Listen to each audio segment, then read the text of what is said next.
Okay, I want to go over our rules and expectations that I use in WOW and in Children's Church. I expect a lot from these kids, not that it's a bad thing, but I want them to know what I expect. It's easier for kids to follow along and be able to follow the rules if it's laid out before them. So I have made a video, and if you've helped me in any way, shape, or form, you know I play this video. I've played it during VBS, I play it before Children's Church, I play it before WOW, and it just gives the kids a good understanding of what I expect for them. All right, I start my rules with please use the restroom before class. This one I know isn't always possible with those who might have some special needs, but it's something that we can give them regardless. We can make that an expectation that we have. Hey, you know what? You just got here to Sunday school opening. Have you used the restroom yet? Maybe you should go try before we really get started. Or like maybe even the little ones, when you get dismissed to your classes. Hey, why don't we take a quick bathroom break so that we can focus on what we need to focus on here, or before we go to games. I know there's always going to be those kids that say, I need to go in the middle of lesson, and we need to let them go. We can't have them just sitting there and having accidents. But it is something that we can get in the routine of, that they will start expecting us to say. So just remind them ever so gently to, hey, why don't you use the restroom before we get started? A second one is don't be a space invader. We have many brothers and sisters who go to Children's Church on Sunday school together and WOW together, and they like to hang on their sisters and brothers. Well, we need to try to remind them, you know what, we can't do that here. They don't like it. I have many older siblings complain to me, and the younger ones do need to be reminded, hey, you need to sit in your own space. Remember, we can't be a space invader. The second one is, and they have a hard time with this also, is raise your hand and wait to be called on by the teacher. A lot of them just like to shout out the answer. I will use that once in a while during Children's Church. When they do shout it out, I purposefully not call on them then, and I will call on somebody else. And sometimes they'll use that right answer that the kid just shouted out. And when that other kid who shouted out the answer starts complaining, hey, but I gave them the answer, be like, yep, you did. Maybe next time you should raise your hand and wait to be called on so that you get that opportunity to have the right answer. But that helps keep the chaos down. That does help with order a little bit, because they're sitting there waiting and raising their hand. And we want to remind them that they need to raise their hand and wait to be called on by the teacher. I also have on there no annoying sounds. Yes, you know, we have those kids that are getting bored, and so they just start making noises just because they can. So we want to remind them, hey, remember in our rules, no annoying sounds. That counts as an annoying sound. We also have those who like to scream. For no apparent reason, they'll just start yelling and screaming. We want to remind them, no screaming. And we want to ask all the kids to participate. The only way they're going to have fun is by participating in whatever it is that we're doing. So if you're giving a lesson, have them become active during that lesson, whether questions at the end of it, tell them, let them know ahead of time, hey, listen to the story, but really listen to it, because at the end, I'm going to have questions for you to answer. They might give them a chance to win a prize if they listen and answer correctly, or have them act it out.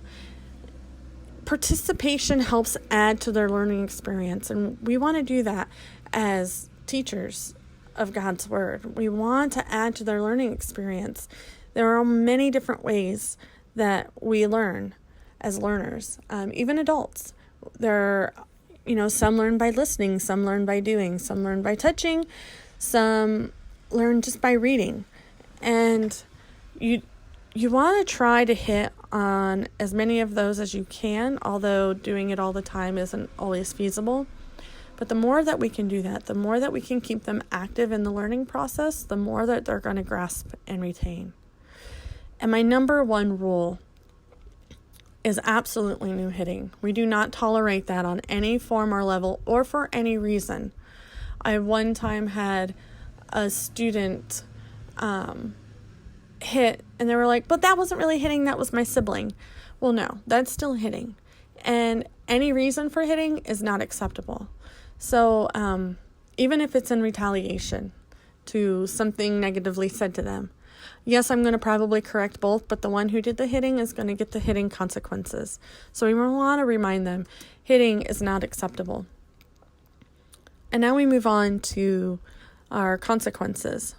The first consequence is a verbal warning. I know in children's church, I'll probably motion for my helpers to go over and remind the kids, hey, this is your verbal warning. You need to stop. You need to quiet down. You need to sit still. Whatever it is that they're doing. Sometimes just putting a hand on their shoulder lets them know, hey, I see what you're doing. You need to stop. But sometimes, most of the time, I need to tell them, hey, this is your verbal warning. The next time is time away. So that leads me into my second consequence. They're going to get a time away from the group. What that means is I'm not going to have them go stand in the corner or sit in the corner. That's kind of demeaning, but I am going to have them sit away from the group. So say they're in the lesson time and they're just being disruptive. They are picking on the other kids, or they won't leave the other kids alone when you're trying to give the lesson and you've already given them their verbal warning. That's when you say, so-and-so, I need you to go sit down the table a little further where they're not sitting around anybody else. And they're going to sit there until you feel like they are behaving the way that they should be behaving. And then they can come back into the group. But that time also, if they're sitting away, if you start giving questions and expecting them to give answers, that's a time that they can't participate. So if you're giving prizes away for answers during that time, I'm sorry, but in children's church, and I really want us to be consistent, because consistency with adults towards the children is key. They hear that, they understand that, they feel secure in that. So let's try to be consistent. So if they're away from the group during this time and they're answering questions, or they want to answer questions, we have to remind them, hey, not right now, I'm sorry, but you can't participate. And they're not going to like that. And that's kind of the key. We want them to remember, hey, in order to participate, in order to get that prize, I need to follow the rules. Maybe if they've been sitting there well and want to answer, maybe we can bring them back into the group at that time and allow them to be able to participate as long as they have been following the rules up until that point. If they are away from the group, or even if you've brought them back into the group and they continue to be a disruption to class, that is when they need to be taken away and out of the group. That is also the time where you need to call me on the walkie-talkie. And I will come and I will sit with them, and they and I will have a conversation. When I am done with the conversation with them, that's when I will make the decision, depending on how they are reacting to me, whether or not they're going to rejoin the group or if they need to go to the parents. And that takes me to the consequence number 4.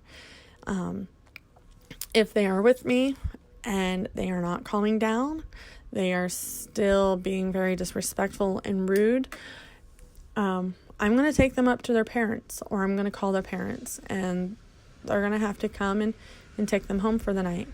If I have brought them back into the group because I thought maybe they will behave and they start acting up again, that's when you need to call me again. And then I will get a hold of their parents or take them to their parents. Hitting consequences are a little different. They do not have the same consequences. I do not give them so many retries. For any reason at all, hitting is not acceptable. It is not tolerated. And I need you to call me right away on the walkie-talkie. If any of the kids hit, give me a call on the walkie-talkie and I will be there as soon as I can. As I said before, the consequences are different and the parents are notified right away. I will have the child come with me, and I will, if the parents are around, I will have them go up to both sets of the parents, their own parents, and the child that they hit, their parents, and they will have to explain to both sets that they have hit their child. And I'm hoping, as good Christians, They will be forgiving and give them a second chance. At that moment, they will be brought back down and allowed to rejoin the group. If for any reason they hit the same child or even another child, that's when you need to call me again. I will come. They will not rejoin your group after that. I will come, get the child, and I will notify both sets of parents. They will have to tell both sets of parents that they hit somebody, and then I'll have to tell the child's parents that they have to go home for the evening or they cannot rejoin children's church, whichever happens. Sometimes I did have an instance during children's church one Sunday where the child was inconsolable. They did hit a child. I had to remove them right away to take them upstairs to their family. But they did have a learning disability, and they were just inconsolable at that time. And I could not get them to calm down. My other helpers could not get them to calm down. And so what was in the best interest of that child for that situation was to take them to their parents who do know their coping skills and help that child to calm down. And since it was towards the end of service, they stayed with the parents at that moment.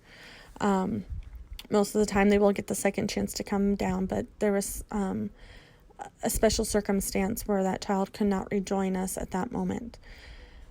I do want to give them second chances. Sometimes kids do things out of anger without thinking.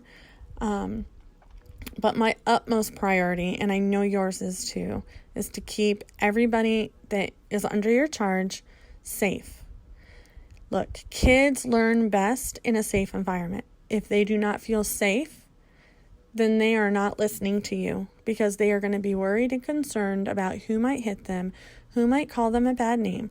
So in every class, in every situation, we always want to give the atmosphere of it being a safe environment and an environment where everybody can share freely. And so the safer we can make it feel, the better these kids are going to listen, pay attention, and retain the information, the lessons that we are teaching them about Jesus. That is our goal.